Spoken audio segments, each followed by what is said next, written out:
नीति आयोग।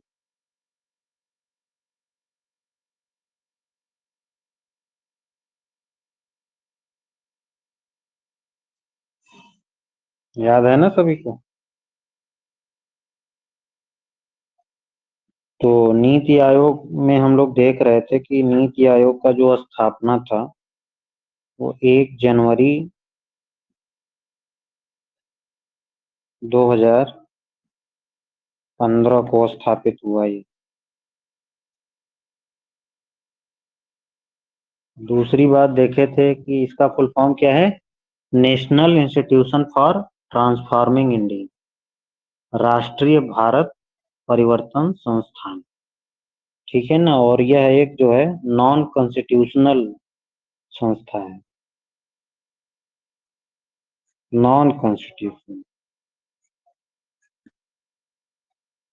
ठीक है, गैर संवैधानिक संस्था है। और ये भारत सरकार का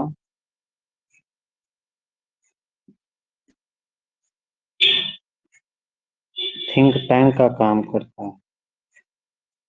थिंक टैंक का काम करता है। ठीक है, ये थिंक टैंक का काम करता है भारत सरकार का, यानी भारत सरकार को सुझाव देता है कि किस तरह से जो है सब काम करना है। ठीक है ना? हम्म। और ये बॉटम अप अप्रोच पर आधारित है। चौथी बात, bottom up approach, bottom up approach पर आधारित है। ठीक है,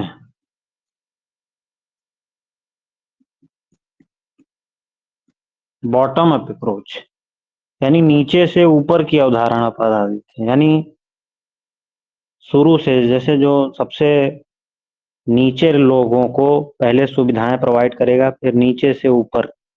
लेकिन जो योजना आयोग था वो ऊपर से नीचे की ओर था, यानी अप टू बॉटम अप्रोच पर आधारित था वो, यानी ऊपर से नीचे।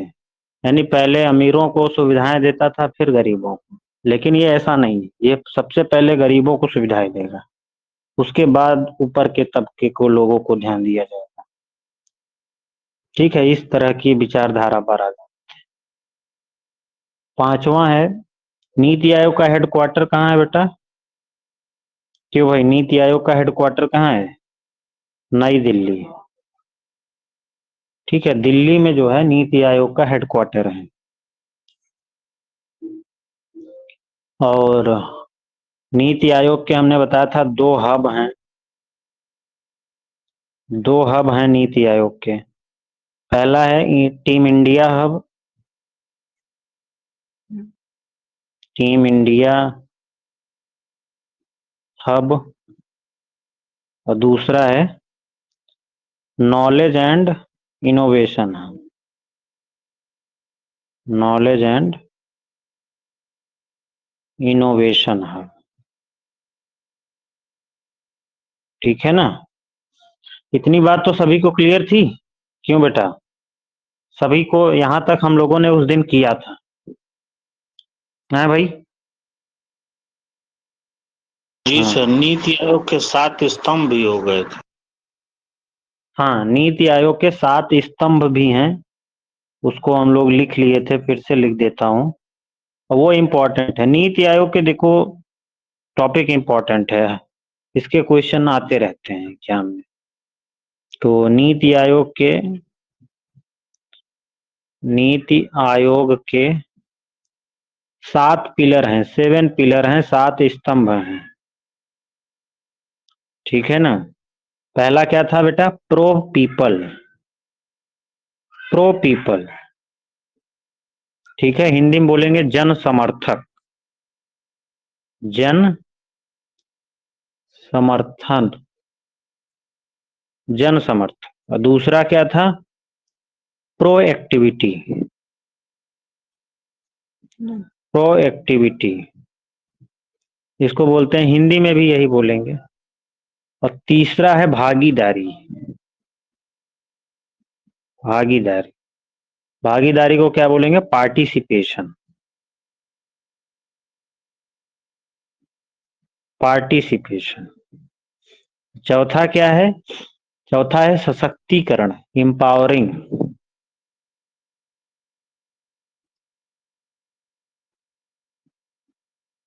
सशक्तिकरण।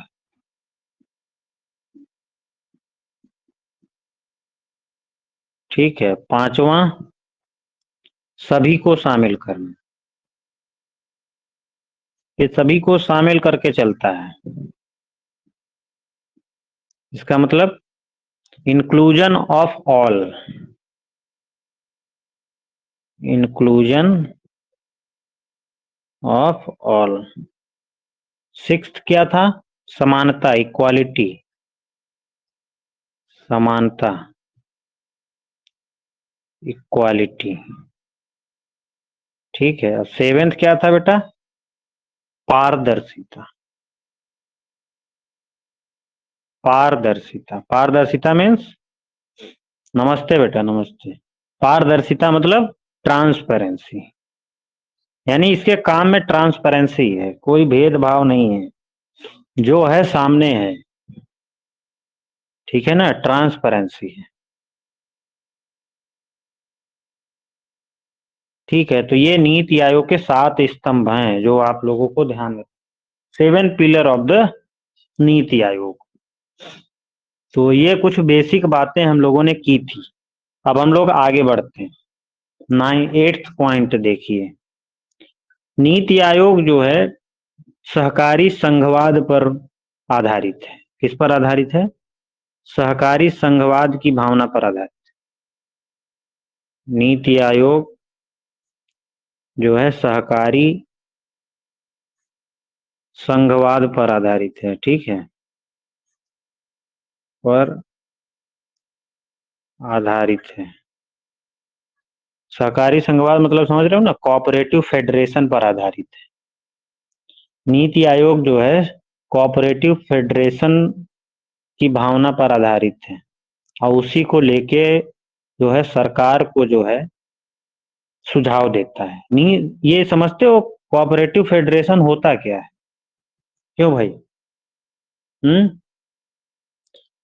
कोऑपरेटिव फेडरेशन क्या है, मतलब किस पर ज्यादा ध्यान दिया जाता है? तो एक वर्ड इसके अंतर्गत आता है, अधिकतम शासन। अधिकतम शासन, न्यूनतम सरकार। न्यूनतम सरकार। ठीक है, इस पर आधारित है, यानी शासन अच्छे से करना है, अपना आधिपत्य नहीं वहां पे वो करना है। न्यूनतम सरकार, अधिकतम शासन की परिकल्पना पर आधारित है। ठीक है ना, इस पर जोर दिया जाए। अगला पॉइंट, अब आगे जो हम लोग पढ़ेंगे नीति आयोग का स्ट्रक्चर। ठीक है, तो हेडिंग डालो structure of the NITI Aayog. Structure of the NITI Aayog. ठीक है, structure of the NITI Aayog. NITI Aayog का स्ट्रक्चर आप लोगों को पता है क्या है? एनीवन, किसी को पता है बेटा? नीति आयोग का स्ट्रक्चर पता है? क्यों भाई, कौन बताएगा? बताओ भाई। इसमें एक अध्यक्ष होता है सर। नीति आयोग का स्ट्रक्चर का मतलब प्लानिंग के संदर्भ में अभी पूछ रहे हैं। अच्छा अच्छा। तो हाँ, नीति आयोग का जो स्ट्रक्चर है ना बेटा, वो 3 स्तरीय है। जो नीति आयोग का जो स्ट्रक्चर है वो 3 फेज में डिवाइड है, 3 स्तरीय ढांचा है, त्रिस्तरीय ढांचा है। यानी एक है विजन, एक क्या है? विजन, और एक है स्ट्रेटजी। स्ट्रेटजी, और एक है एक्शन। ठीक है, ये 3 नीति आयोग के त्रिस्तरीय ढांचा है नीति आयोग का, यानी विजन, स्ट्रेटजी, एक्शन। हिंदी में क्या बोलेंगे?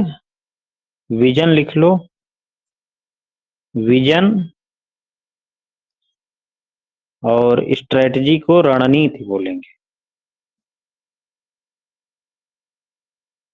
विजन, रणनीति, और एक्शन मतलब कार्य। ठीक है, तो ये नीति आयोग का जो है त्रिस्तरीय ढांचा है, जिस पर नीति आयोग जिस पर काम करता है। ठीक है ना? क्यों भाई? तो जब योजना आयोग खत्म हो गया हमारा, तो विजन जो नीति आयोग बना, उसमें पहला जो उसका त्रिस्तरीय ढांचे में है वो है विजन। विजन जो है वो 15 ईयर्स का बनेगा। जो विजन है नीति आयोग का, वो 15 ईयर्स पर काम करेगा। ठीक है, 15 ईयर्स का, यानी लॉन्ग टर्म इसका परसेप्टिव है। लॉन्ग टर्म परसेप्टिव पे नीति आयोग किन किन चीजों पे काम करता है? जैसे SDG index, sustainable development goals, आप लोगों ने देखा होगा, सतत विकास लक्ष्य, उस पर काम करता है नीति आयोग, सुझाव देता है सरकार को। डिफेंस, दूसरा क्या है? डिफेंस, रक्षा मंत्रालय, रक्षा, डिफेंस को कैसे बढ़ावा दिया जाए, कैसे सुधारा जाए, इस पर सुझाव देता है। ठीक है, तो विजन मेनली जो त्रिस्तरीय में जो पहला विजन है, उसमें ज्यादातर जो नीति आयोग के काम है वो है लॉन्ग टर्म, दीर्घकालीन परसेप्टिव है उनका। जैसे सतत विकास लक्ष्य, रक्षा, और जो आंतरिक सिक्योरिटी है, इंटरनल सिक्योरिटी, इन सब पर भी काम करता है नीति आयोग। ठीक है ना? तो इसका पीरियड क्या है? 15 ईयर्स का लगभग।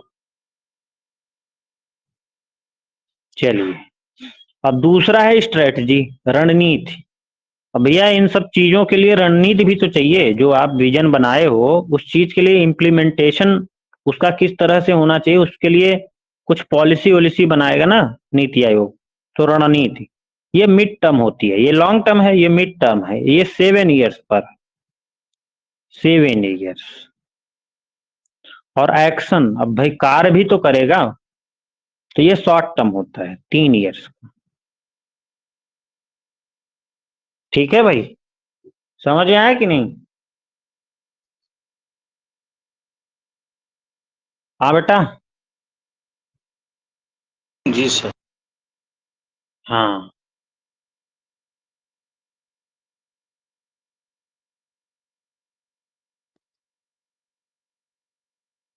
गुड।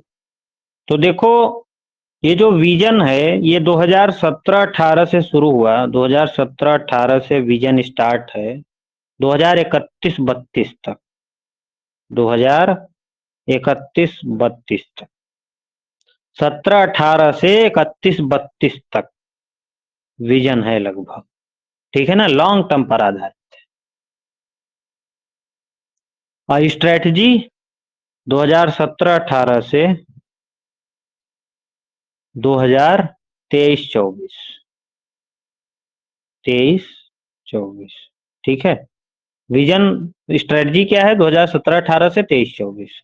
और एक्शन का क्या है? 3 ईयर का, 2017-18 से 2019-20।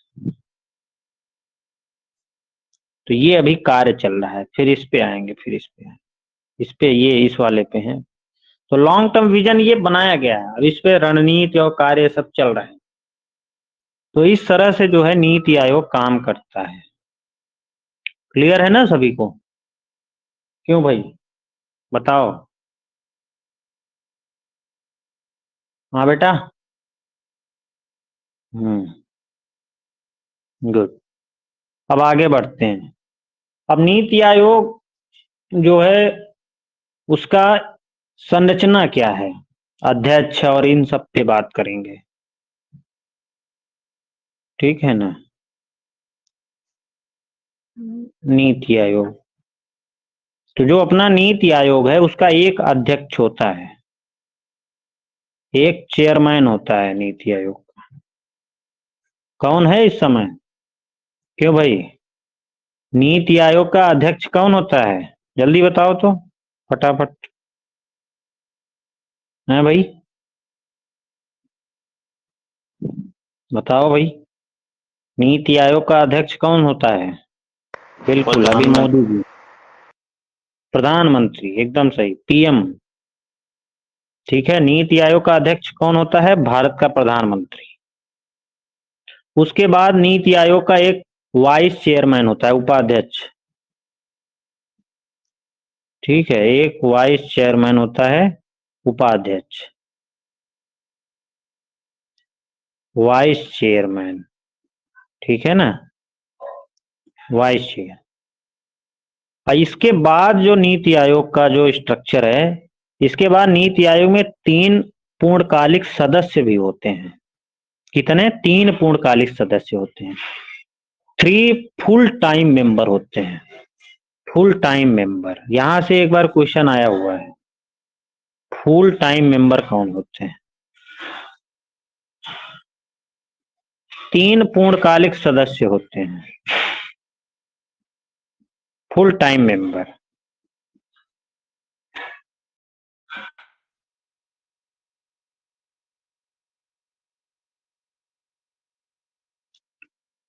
ठीक है ना, 1 2 3 पूर्णकालिक सदस्य। और इसके बाद जो है एक सीईओ भी होता है नीति आयोग का, एक सीईओ भी होगा। ठीक है, कार्यकारी अध्यक्ष इसको बोलते हैं। और उसके बाद जो है एक पदेन सदस्य भी होता है, पदेन सदस्य। ठीक है, और इसके बाद एक और चीज होती है इसमें, विशेष आमंत्रित गण, विशेष आमंत्रित गण, विशेष आमंत्रित गण। यानी इसका मतलब समझ रहे हो? इसका मतलब है स्पेशल इनवाइट, जो इनवाइट किया जाता है नीति आयोग में, वो होते हैं। तो ये पूरा नीति आयोग का स्ट्रक्चर है। ठीक है, पीएम, ठीक है, उसके बाद वाइस चेयरमैन होंगे, फिर फुल टाइम मेंबर होंगे, 3 पूर्णकालिक सदस्य होंगे। ठीक है, उसके बाद सीईओ होगा, उसके बाद पदेन सदस्य होगा, उसके बाद विशेष आमंत्रण गण होगा। ठीक है, स्पेशल इनवाइट्स। तो ये पूरा जो है नीति आयोग का स्ट्रक्चर है, जो हम लोगों को ध्यान में रखना है, और एग्जाम में जो है इससे क्वेश्चन आते हैं। तो देखो, प्रेजेंट टाइम में कौन क्या है ये भी पता होना चाहिए। उपाध्यक्ष कौन है नीति आयोग के? बताओ भाई, कोई बताओ जल्दी। सुमन बेरी। वाइस चेयरमैन सुमन बेरी, बिल्कुल, सुमन बेरी जी हैं। सुमन लड़की है कि लड़का है? इसको पता है लड़का है कि लड़की है? हैं? सुमन बेरी कौन है, लड़का है कि लड़की है? मेल है। मेल है, अच्छा, चलो। सीईओ कौन है भाई? नीति आयोग का सीईओ कौन है? जल्दी बताओ तो, फटाफट। नीति आयोग का सीईओ कौन है? परमेश्वरन अय्यर। क्यों भाई, यही है कि बदल गए हैं? नीति आयोग के सीईओ कौन है? परमेश्वरन अय्यर।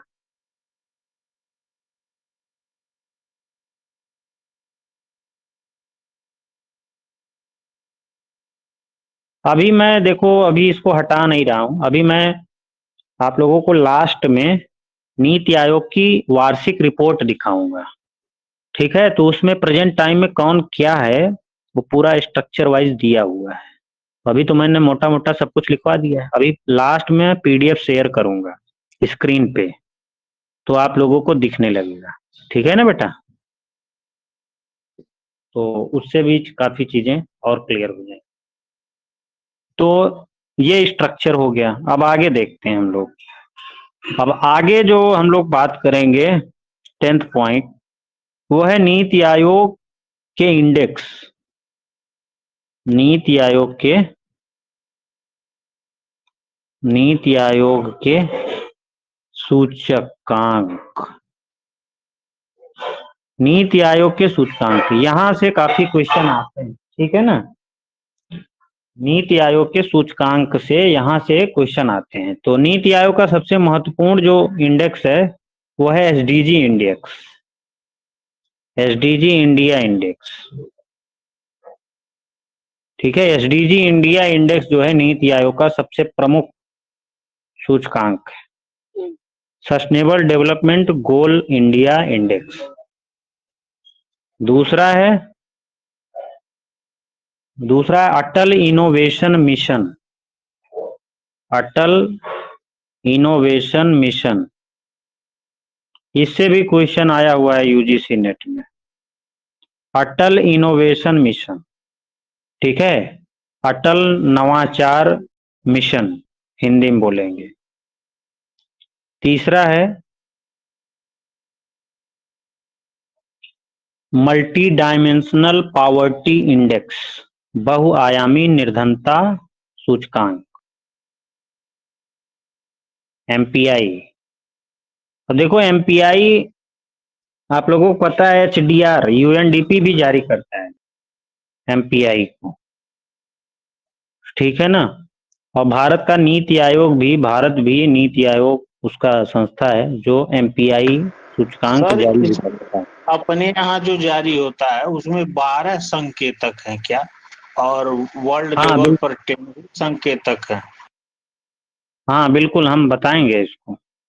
अपने यहाँ जो एमपीआई है, मल्टी डायमेंशनल पावर्टी इंडेक्स है, उसमें 12 इंडिकेटर हैं, ठीक है ना। 3 डायमेंशन है, 3 आयाम हैं, उसके तीनों आयामों के जो सूचक हैं, इंडिकेटर हैं, वो 12 हैं, ठीक है। तो उनको भी लिखवाएंगे, 2 कौन से बढ़ रहे हैं क्योंकि इंपॉर्टेंट है वहां से, अभी बात करेंगे इन सब की। चौथा है राज्य सहायता मिशन, राज्य सहायता मिशन, ठीक है। ये भी नीति आयोग का ही पहल है। आकांक्षी जिला कार्यक्रम, आकांक्षी जिला कार्यक्रम, ठीक है, ये नीति आयोग का ही कार्यक्रम है जो इम्पोर्टेंट है। एक है साथ प्रोग्राम, साथ प्रोग्राम भी नीति आयोग चला रहा है, ठीक है। 7th school education quality index, school education quality index, ये भी नीति आयोग का महत्वपूर्ण इंडेक्स है। 8th निर्यात तत्परता सूचकांक, निर्यात तत्परता सूचकांक, ये भी नीति आयोग जारी करता है। 9th composite water management index, composite water management index, ठीक है, ये भी नीति आयोग जारी करता है। सारे इंडेक्स बहुत इंपॉर्टेंट हैं, ठीक है ना, इसलिए जो है कोई छोड़ना नहीं है। अगला समग्र स्वास्थ्य सूचकांक, composite health index, composite health index, समग्र स्वास्थ्य सूचकांक, ठीक है ना। 11 district hospital index, district hospital index, जिला अस्पताल सूचकांक,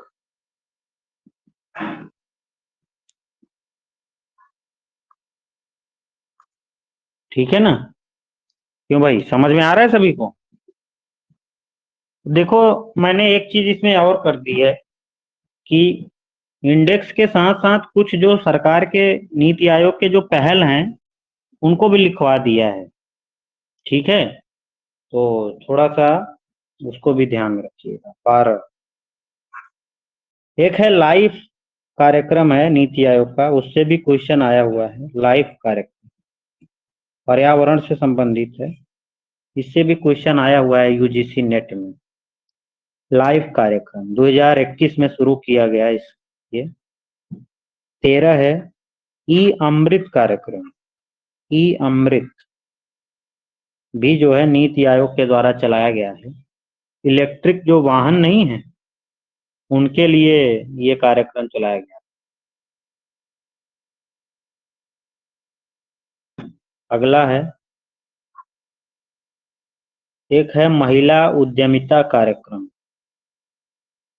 महिला उद्यमिता कार्यक्रम, ठीक है। वुमेन एंटरप्रेन्योरशिप प्लेटफॉर्म, ठीक है, ये भी नीति आयोग के द्वारा चलाया गया कार्यक्रम। 15 लकी ग्राहक योजना। लकी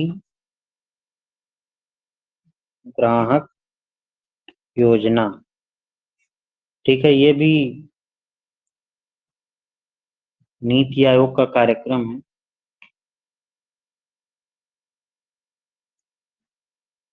तो एक और है 16। 16 है methanol economy. Methanol economy, methanol अर्थव्यवस्था, इस पर भी नीति आयोग का काम चल रहा है। ठीक है, मेथेनॉल। अभी हम लोग देखो आप लोग कि भारत बहुत ज्यादा तेल का आयात करता है। तेल का बहुत ज्यादा आयात करता है, जो जिससे गाड़ी घोड़ा चलती है ये सब का, उससे जो है ग्रीन हाउस जो गैसें हैं, उत्सर्जन वगैरह, वो भी ज्यादा होता है। ठीक है, तो उसको कम करने के लिए और उसका सब्स्टिट्यूट ढूंढने के लिए सरकार ने मेथेनॉल जो है उसका प्रयोग के लिए जो है काम कर रही है। जो नीति आयोग उस पर काम कर रहा है, जिसमें जो है कम ग्रीन हाउस उत्सर्जन होगा और आयात कम करना पड़ेगा। और ये जो है कचरे से बने। आप लोग देखोगे कचरे से जो है, कचरा जो है, जो ठोस कचरा नहीं है, वो मेथेनॉल में कन्वर्ट होगा। इसीलिए मेथेनॉल इकोनॉमी पर बात चल रही है आजकल, नीति आयोग बात कर। समझ में आ रहा है मेरी बात? क्यों भाई, क्लियर हुआ कि नहीं? जी सर। हाँ, तो आइए एक एक करके बात करते हैं इसकी, और एक एक करके इसकी बात करेंगे। उसके पहले हम लोग और चीजें देख लेते हैं कि नीति आयोग का कार्य क्या है। ठीक है ना? तो हेडिंग डालो फंक्शन ऑफ नीति आयोग। नीति आयोग के फंक्शन क्या क्या है? ठीक है ना, नीति आयोग के कार्य, फंक्शन ऑफ नीति आयोग। तो नीति आयोग के कौन कौन से कार्य हैं भाई?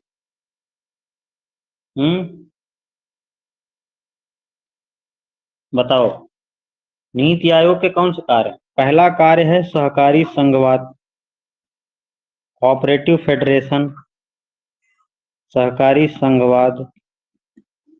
ठीक है ना, कोऑपरेटिव फेडरेशन का काम करता है। दूसरा, दूसरा क्या है भाई? निर्धनता निवारण का काम करता है। निर्धनता निवारण, ठीक है। एलिमिनेशन ऑफ पॉवर्टी की बात करते हैं। Elimination of elimination of poverty की बात करता है ये। और पर्यावरण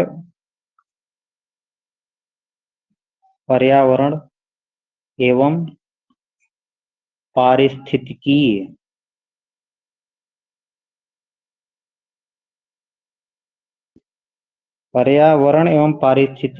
संपत्ति की सुरक्षा करता है, उस पर भी इसका काम,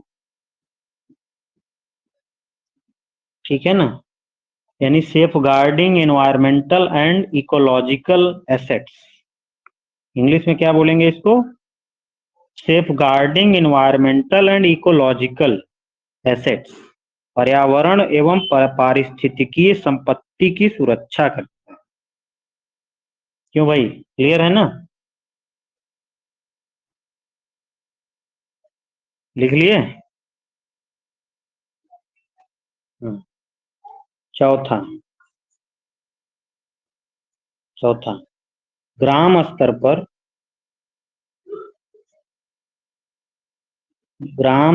पर विश्वसनीय ग्राम स्तर पर विश्वसनीय योजनाएं तैयार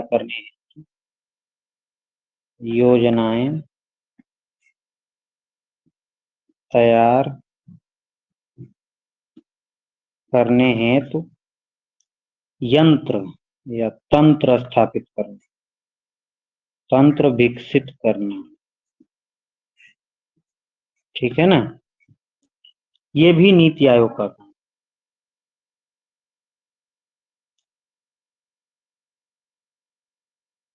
ठीक है भाई। अगला, यानी विलेज स्तर पर जो है अच्छी से अच्छी योजनाओं को डेवलप करना, ये नीति आयोग का कार्य है। अगला पांचवा है राज्यों की सक्रिय भागीदारी।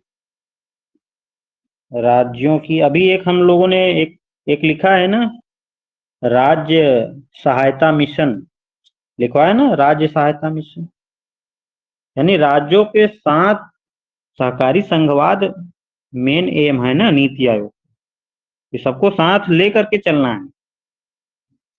तो राज्यों को सक्रिय भागीदारी होनी बहुत जरूरी है ना, राज्य सहायता मिशन पर काम करना जरूरी है ना। तो राज्यों की सक्रिय भागीदारी के साथ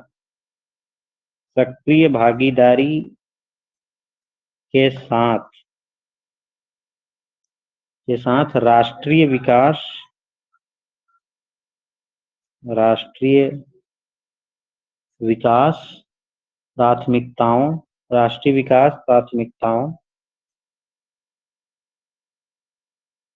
प्राथमिकताओं क्षेत्रों तथा रणनीतियों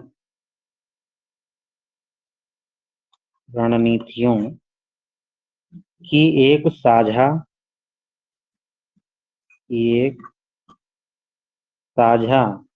दृष्टि विकसित करना,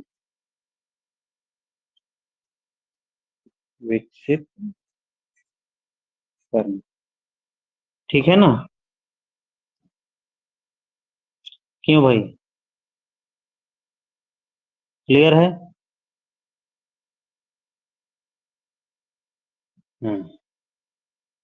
छठा है हमारे समाज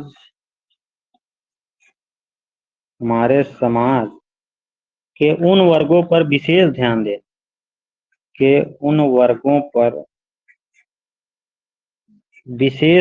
दें विशेष ध्यान देना जो आर्थिक प्रगति से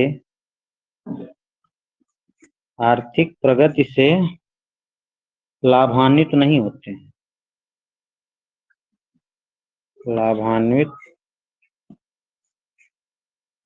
होते, ठीक है ना, उन पर भी ज्यादा ध्यान देना। है।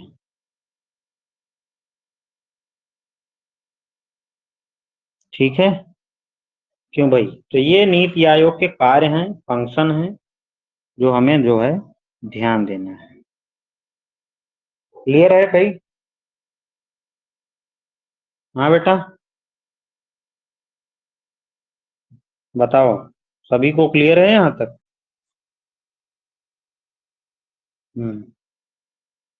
अब अगला जो नीति आयोग में हम लोग एक और चीज देखेंगे, वो है नीति आयोग की गतिविधियां। यानी ये जो नीति आयोग की एक्टिविटी है, अभी आप लोग नीति आयोग की साइट पे जाओ, अभी आपकी क्लास के पहले मैं देख रहा था, तो नीति आयोग की गतिविधियां जो एक्टिविटी हैं, उनको 4 भागों में नीति आयोग विभाजित करता है। नीति आयोग की जो एक्टिविटी है, उसको नीति आयोग 4 भागों में डिवाइड करता है। थोड़ा सा उसको हम लोग लिख लेते हैं, हेडिंग लगा लो, नीति आयोग की गतिविधियां, एक्टिविटी, गतिविधियां। तो नीति आयोग जो है अपनी गतिविधियों को 4 भागों में, 4 पार्ट्स में डिवाइड करता है, 4 भाग। पहला है नीति और कार्यक्रम की रूपरेखा। पहला क्या है? नीति और कार्यक्रम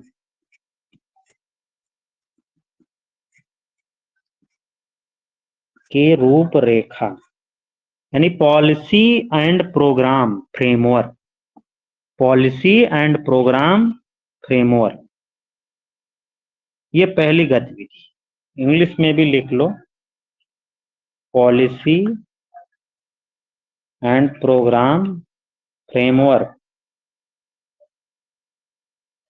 ठीक है, ये पहला। दूसरा है गतिविधि सहकारी संघवाद। सहकारी संघवाद, कोऑपरेटिव फेडरेशन। Cooperative federation. तीसरा है जांचना और परखना। जांचना और परखना, ये यानी मॉनिटरिंग एंड इवैल्यूएशन। जांचना को क्या बोलेंगे? मॉनिटरिंग करना, और परखना का मतलब इवैल्यूएशन, यानी मॉनिटरिंग एंड इवैल्यूएशन। इवैल्यूएशन पर ये तीसरी इसकी एक्टिविटी है, गतिविधि। समझ में आया कि नहीं भाई? बताओ रे, सभी को क्लियर है? जी सर। जी सर। Monitoring and evaluation.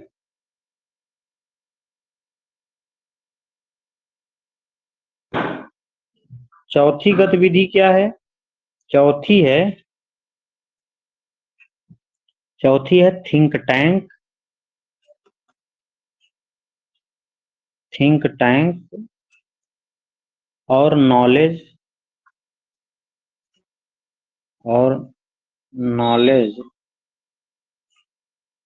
तथा इनोवेशन हब। इनोवेशन हब, ये चौथी एक्टिविटी। थिंक टैंक कॉमा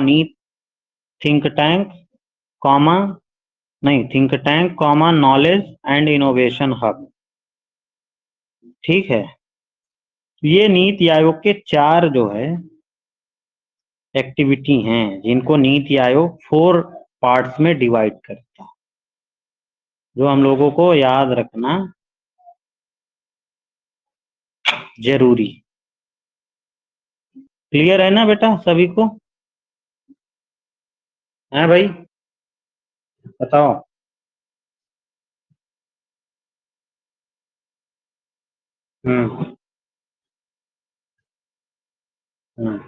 एक आप लोगों ने सुना होगा लैंड लीजिंग बिल, अभी पिछले साल यूजीसी नेट में आया हुआ था। Land leasing bill, UGC NET में नहीं, असिस्टेंट प्रोफेसर में कहीं आया था। लैंड लीजिंग बिल पॉलिसी भी जो है गवर्नमेंट चला रही है नीति आयोग के जरिए, तो उसके बारे में भी हम लोग बात करेंगे। चलते हैं वन बाय वन, जो हम लोगों ने इंडेक्स लिखा है उसको टैकल करें। तो आइए सबसे पहली बात करते हैं अटल इनोवेशन मिशन। अटल इनोवेशन मिशन। अटल इनोवेशन मिशन कब आया था भाई, जल्दी बताओ। अटल इनोवेशन मिशन कब आया?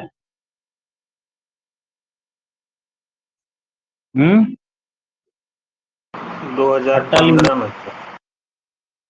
2015 में। और लोग बताओ भाई, अटल इनोवेशन मिशन कब आया?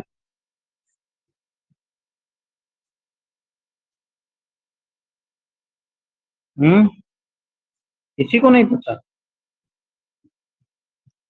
अटल इनोवेशन मिशन जो है ये 2017 में शुरू किया गया, दिसंबर 2017।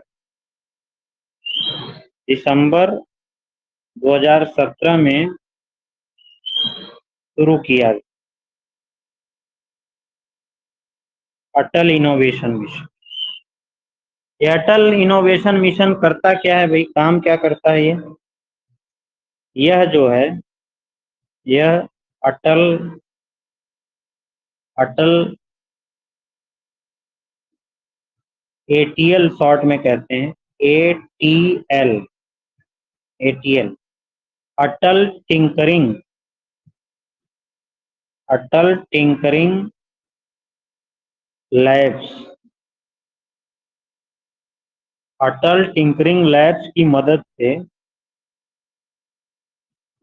से नवाचार यानी इनोवेशन, नवाचार और उद्यमिता, एंटरप्रेन्योरशिप, उद्यमिता को प्रोत्साहित किया जाता है, को प्रोत्साहित किया जाता है, ठीक है ना। यानी जो अटल इनोवेशन मिशन है वो एटीएल लैब्स की मदद से भारत में इनोवेशन और एंटरप्रेन्योरशिप को बढ़ावा देता है, ये इसका काम। बताओ भाई, क्लियर है?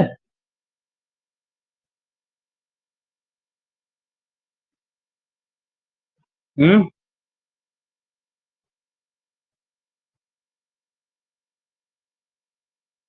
थोड़ा थोड़ा देखेंगे जो मेन उसका काम है और कब आया, इसको देख। चलिए दूसरा दूसरा दूसरा है लाइव।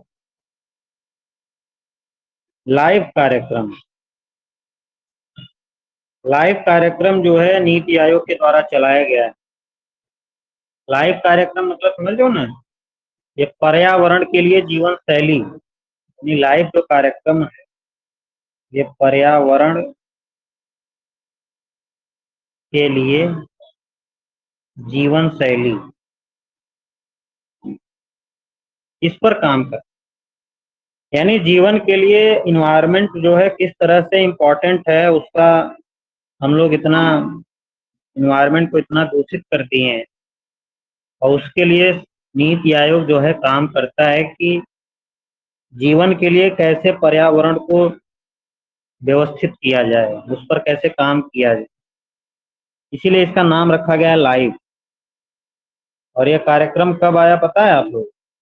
क्यों भाई, कब ये कार्यक्रम आया? हाँ बेटा,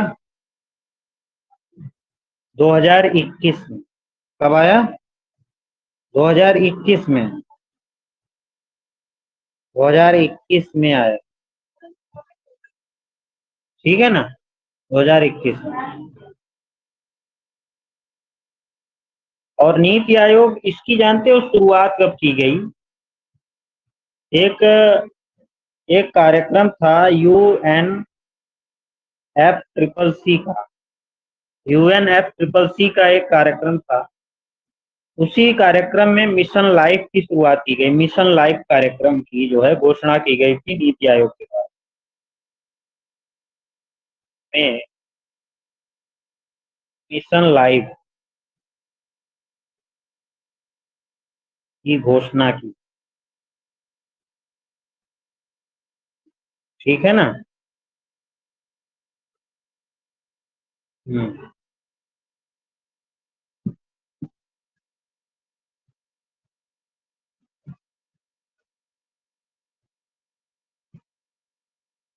क्लियर है? क्यों भाई? अब चलते हैं आगे। तीसरा, ई अमृत। एक कार्यक्रम है ई अमृत। ई अमृत, ई अमृत किससे रिलेटेड है भाई, बताओगे कोई? एनीवन? बताओ रे, कौन बताएगा?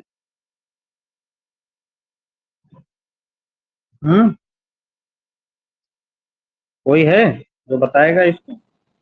इलेक्ट्रॉनिक अमृत। वाहन। हाँ, इलेक्ट्रॉनिक वाहनों के लिए जो है इसकी शुरुआत की गई।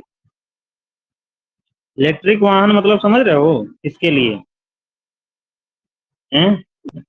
यानी सरकार जैसे जो सर है। जी, हाँ बताओ। ई रिक्शा है और विद्युत से जो चार्जिंग से चलने वाली हैं वो, हाँ और सौर ऊर्जा से जो चलने वाली हैं, ऐसे उपकरण बनाए जा रहे हैं।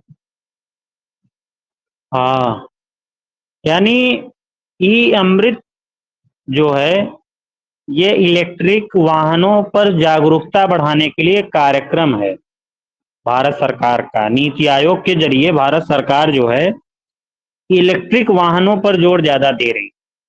जैसे हाल फिलहाल में देखो इलेक्ट्रिक वाहन काफी आ रहे हैं, उसका रीजन भी है।